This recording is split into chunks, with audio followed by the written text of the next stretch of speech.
And what's up, everybody?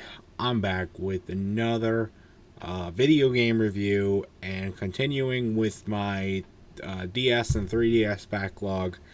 I played a piece of shovelware called Wreck It Ralph. Yes, not the movie, which I don't know if I haven't reviewed it yet. Might eventually the actual movie.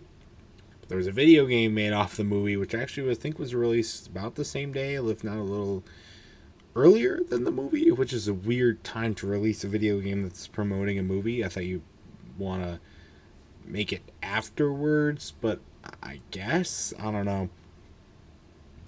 But yeah, it was released on the 3DS back in 2012, right around when the movie came out. And yeah, it's based off the movie itself, Wreck It Ralph. So not much else to say there. But yep, on the 3DS, I would not be surprised if it got a Wii release or even a Wii U. I guess maybe a Wii U release came to it. I don't know though. Let me know in the comment section down below if that's true. But I played the 3DS version, so that's what I'm talking about. So before I even um before I even went into this game and played it, I realized that there was a cheat menu. And I'm just thinking, why is there a cheat menu for Wreck It Ralph for the 3DS? And why are they promoting it? Like, it's right below when it says start the game. It says cheat menu. I didn't work with any of the cheats. I just beat the game as normal. Like, it's not a hard game at all. So I don't know why you need cheats. The only cheat I could find online was like one for invincibility, which, like, okay. But why would the game be so bad that they felt that they needed to add a cheat menu to it? To a children's game on a 3DS? Made no sense to me. Um, and apparently it's canon to the movie because of a lot of the intro cutscene. It's canon to the movie, so good to know there. If you were wondering, I guess they hadn't start making the sequel yet, but there is a sequel out now, so maybe it's not so canon. Maybe it's in between the movies. Who knows? I haven't seen the second one, so I don't know. I played the game mostly with the sound off, but the times that I listened to the opening cutscene, Ralph they don't have the same voice actor for Ralph as it's in the movie as in the video game. Um, and but they do like some editing to the voice to make it sound like the original Ralph. However, that just makes his voice distorted, which is really weird to listen to. It's not fun at all. They got the same actor for Felix though, Fix It Felix, which is weird that they didn't get the one for Ralph. I don't know, but yeah. Um, Now they do really structure it well, in my opinion, to have to use both characters. I think it takes a while, but they do well enough work incorporate the characters, each of them, into the game, because you got to play as both Ralph and Fix It Felix. There's parts that one player can do better than the other. I could see how it probably is possible for them to it's probably possible to beat the game with just one of the two characters, but well, actually no, it's not possible, but more possible than I tried to do. But you're gonna want to switch between both the characters. The switching though is really really stupid because the screen's not responsive, and you can only switch characters when they're standing still on a solid platform, and most times you're under attack. It's not going to allow you to switch when you need to. It is cool that they have their own health bars though, so that's nice. Even though that really doesn't mean anything. Um, Another one of the big complaints I saw about this game is that the levels are very similar, and I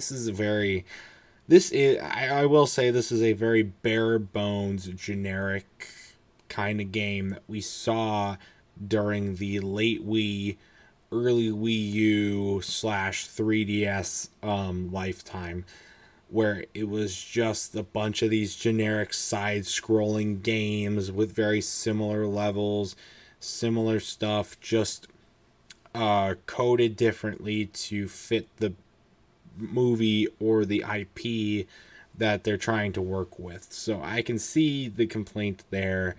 They look different because of the designs in the different places in the 3 different worlds in the game.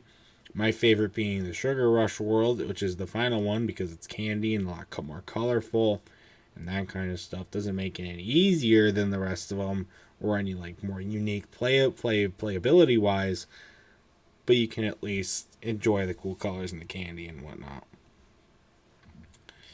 The main enemy in this game, in fact, the only enemy in this game, is the whatever the bugs are from I don't even remember what it's called. The bugs that in the movie, the robotic bug things. That's the only enemies in the movie. And I guess since it's canon to the movie line and happens after the movie, that's why you don't fight King Candy. That's why you don't fight any of the other, like any possible other enemies in the game. These bug things, for the most part, they really don't do a lot of damage. Especially just the generic ones that you find in the levels. Unless you're swarmed by like 3 or 4 of them, and they're all hitting you at once, then it might do some damage. But for the most part, you're not gonna notice the damage. You'll be able to fight them off easily. Even the bigger ones, they do more damage, but not by much, and they're still extremely easy to kill. Even the bosses are easy. I guess they do damage, if you let them do damage, but they're easy to kill. It's some of the easiest boss battling I've ever seen in my life, and I guess that makes sense being this game is a kid's game, Wreck-It Ralph, but I don't know, it just seems kind of weird to me. Now another thing that pissed me off. So usually you're gonna want to attack with Ralph. I don't know. Felix can attack, which does not fit with his character in the movie at all. But his main thing is to repair stuff. So it's there in case you want to, but usually you're gonna want to attack with Ralph. But his attacks are all on a side-to-side basis, like behind him or in front of him. But a lot of the bug characters fly, especially the bosses. They can fly, right? Well, actually, no. Most of like the bigger generic bosses, not really a mini boss, but like a generic like one you find level to level, but they're bigger, like near the end, or they're guarding something important in the level.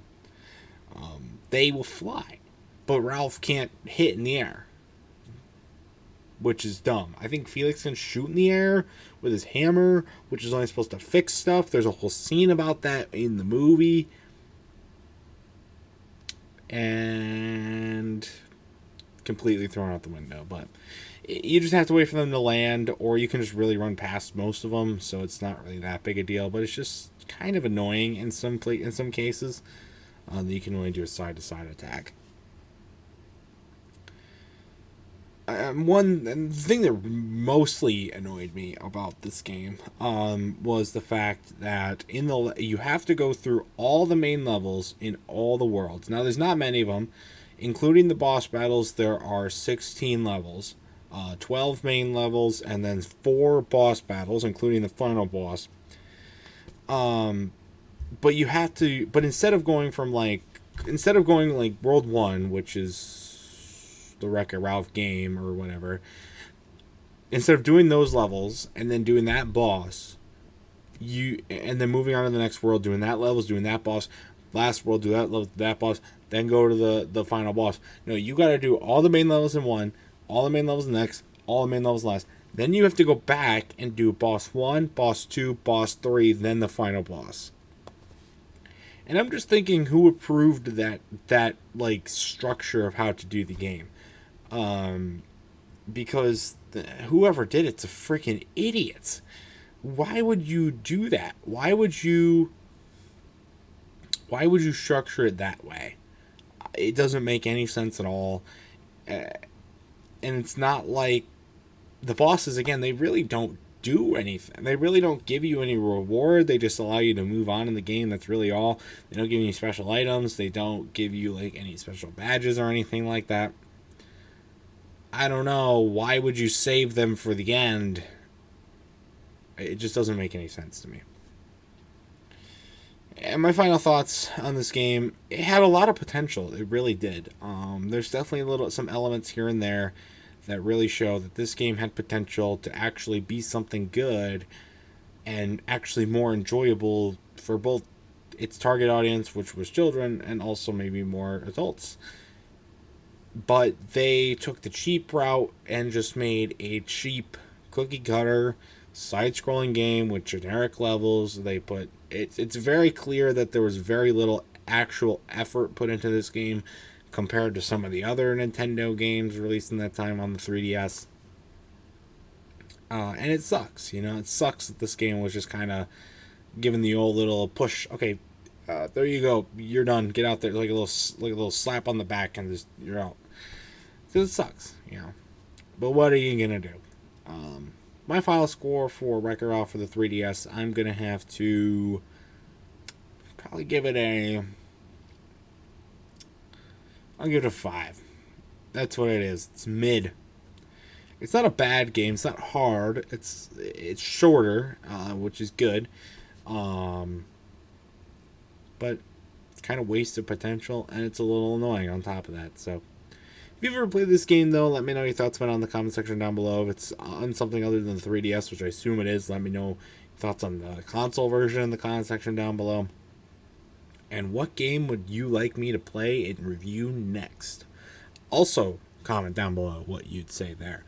And that's going to do it for this game review. Stay tuned for much more amazing content. And until next time, I will see you guys later. Goodbye.